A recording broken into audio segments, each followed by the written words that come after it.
सच्चाई की प्रकृति। सच्चाई का कोई स्थिर या निश्चित स्वरूप नहीं होता। यह एक गतिशील और अनुभवात्मक प्रक्रिया है जो हमारे विचारों, धारणाओं और पूर्वाग्रहों से परे होती है।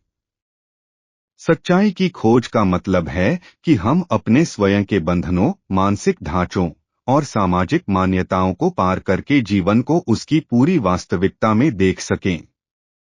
सच्चाई एक स्थिर वस्तु नहीं है जिसे हम किसी पुस्तक, गुरु या विधि से प्राप्त कर सकते हैं।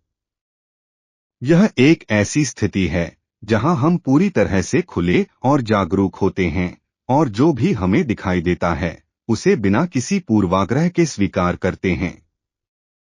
पूर्वाग्रह और सच्चाई। हमारे विचार और धारणाएं हमारे पूर्वाग्रहों से प्रभावित होती हैं। ये पूर्वाग्रह हमारे सांस्कृतिक, धार्मिक और सामाजिक संदर्भ से उत्पन्न होते हैं। जब हम अपनी सोच को इन पूर्वाग्रहों से मुक्त करते हैं, तब हम सच्चाई को स्पष्ट रूप से देख सकते हैं। पूर्वाग्रह का प्रभाव हमारे सोचने की क्षमता को सीमित करता है। जब हम किसी चीज को अपनी धारणाओं और मान्यताओं के आधार पर देखते हैं, तो हम उसकी पूरी वास्तविकता को नहीं देख पाते। जब तक आपके मन में पूर्वाग्रह होते हैं, तब तक आप सच्चाई को नहीं देख सकते। सच्चाई को जानने के लिए हमें अपनी सोच को इन पूर्वाग्रहों से परे ले जाना होगा। जब हम अपने पूर्वाग्रहों और धारणाओं को पूरी तरह से समझते हैं और उन्हें स्वीकारते हैं, तब हम सच्चाई की ओर बढ़ सकते हैं। सच्चाई और विवेक। सच्चाई और विवेक एक दूसरे से जुड़े हुए हैं। विवेक केवल तब संभव है जब हम सच्चाई को पूरी तरह से समझते हैं।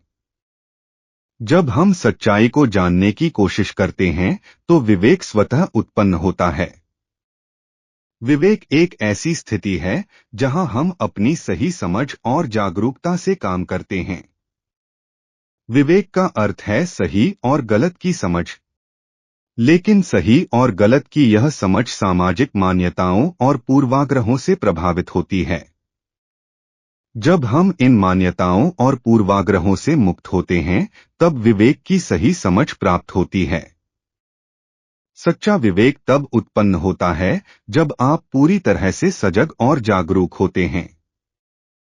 यह सजगता आपकी सोच और निर्णयों को स्पष्ट बनाती है।